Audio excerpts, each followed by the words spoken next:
Bonsoir à tous et bienvenue dans ce bref tour de l'actualité. Les élèves ont repris le chemin de l'école ce lundi 20 février 2023.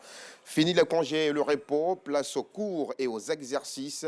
Dans certaines écoles d'Abidjan, le respect des tenues correctes était à l'ordre du jour, tandis que dans d'autres, les élèves ont été accueillis avec des interrogations surprises, des évaluations de mise à niveau nécessaires selon les enseignants avant la poursuite du programme, des devoirs que nos amis les écoliers accueillent avec joie. Vous le verrez dans le constat de Yacouba Koulibaly et Clément Boko, constat à voir tout naturellement, pardonnez-moi, à 19h30. Dans un peu moins de 10 jours, le permis à points rentre en vigueur en Côte d'Ivoire. En attendant, la fêtière des transporteurs se lance dans une campagne de sensibilisation. L'idée est d'informer l'ensemble des transporteurs du pays sur le bien fondé de la mesure, mais aussi le comportement à adopter désormais sur nos routes pour éviter des retraits de points sur son permis. Le lancement de cette campagne de sensibilisation sur l'étendue du territoire s'est fait le jeudi 16 février dernier à la mairie d'Abobo. Yacouba Koulibaly et Anissette Konan-Blessing nous en diront un peu plus à 19h30.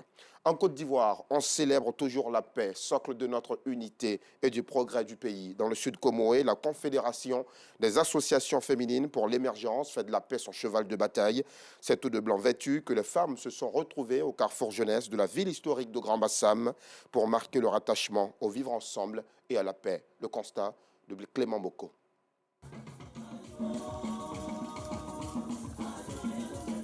Chants et danses au carrefour jeunesse du Grand Bassam.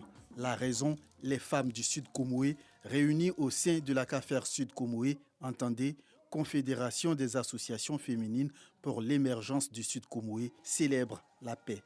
Pour cela, une journée en blanc a été initiée depuis déjà 4 ans.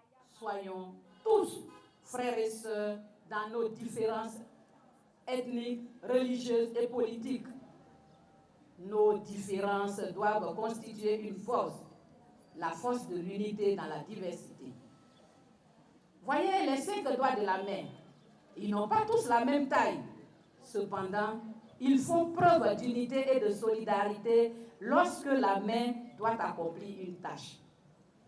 Cette image simple illustre bien l'enjeu de cette journée en blanc, journée de paix, de cohésion et de solidarité.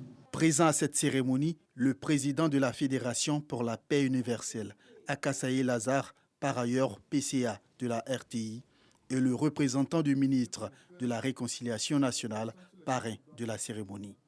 Tous deux ont salué l'initiative et appelé les populations à toujours œuvrer pour la paix. Les clivages politiques, soyez au-dessus de ça, parce que c'est ça qui divise. Les clivages ethniques ne peuvent pas diviser. Les clivages religieux encore moins. Mais les clivages politiques, il faut s'en méfier. Notre rôle, c'est d'aider à bâtir la paix. Bâtir la paix voudrait dire que vous acceptiez un certain nombre de choses, notamment le vivre ensemble. Et pendant que nous nous apprêtions à venir les aider à bâtir cette paix, elles-mêmes nous invitent à la célébrer. Donc c'est dire que notre tâche est plus ou moins facilitée. Donc nous sommes venus les encourager pour leur dire qu'il faut persévérer.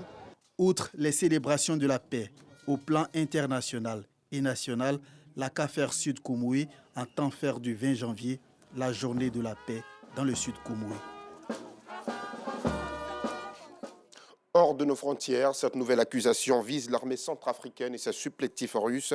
Ils sont accusés par l'émissaire des Nations Unies dans le pays d'exactions contre la population, y compris contre des élus. Selon Yao Agbetse, les forces gouvernementales sont responsables d'arrestations et de détentions arbitraires, de violations du droit à la vie, à l'intégrité physique et mentale et d'abus au barrage routier. Après sa visite de 10 jours dans le pays, l'expert des Nations Unies accuse également les forces bilatérales russes, y compris celles engagées conjointement avec les forces armées centrafricaines, d'infliger des traitements cruels, inhumains, humiliants et dégradants à la population civile. Voilà, c'est tout pour ce bref tour de l'actualité. Merci de votre fidélité. Rendez-vous à 19h30, bien évidemment, pour la grande édition.